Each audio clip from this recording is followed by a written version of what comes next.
Guys, welcome back to the channel. Today I'm going to be showing you guys how you can do a DPF and EGR delete on a 2018 Kubota SVL 75. So without further ado, let's jump into the video. Here's your DPF. This is what it would look like after you fully deleted it. This one I've already completely done, and I have snipped all the connectors off.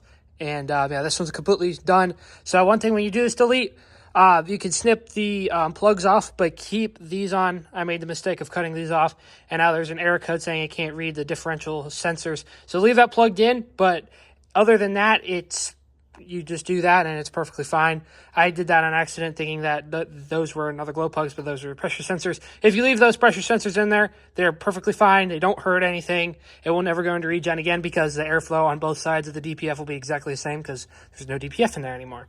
So now onto the EGR. As you can see, I got everything completely pulled apart in here, and right here is where the EGR would normally be. But I pull this all out, and I put a plate over here. I cut out a plate. I took the gasket, traced it out, and mounted a plate here.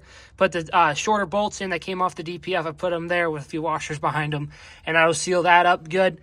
And then here, I cut out another metal plate where the EGR would have gone, and I put 4 bolts in there with the washers. These are the stock bolts, so they were a bit too long, so I just put washers on there, cranked them down, put them Loctite on there so they won't come out again.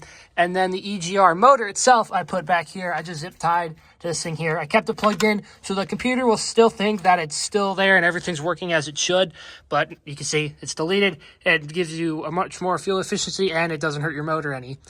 And so I got this there and zip tied it there, so it'll still function like normal, but it won't do anything to your engine. So you can actually roll coal now. If you put an ECU tune on it, it'll really roll some coal, which that'll be one of the things that I'll be making a video of in the near future, of us putting an ECU tune on it and fully deleting that EGR motor right there.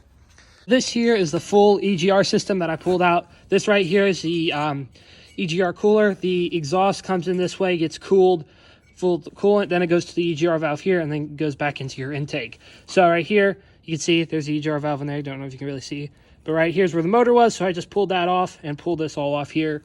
And then the coolant lines that went through all here, I just snipped this off of this side. I just took a grinder, cut off like right about here, and then I took that and I put it in back in right here, and I reused the stock connectors, put those in, and yeah, so the coolant continued flowing. It'll just bypass the whole EGR system. So yeah, without further ado, let's put this back together, and I'll show you guys first startup with it completely fully deleted.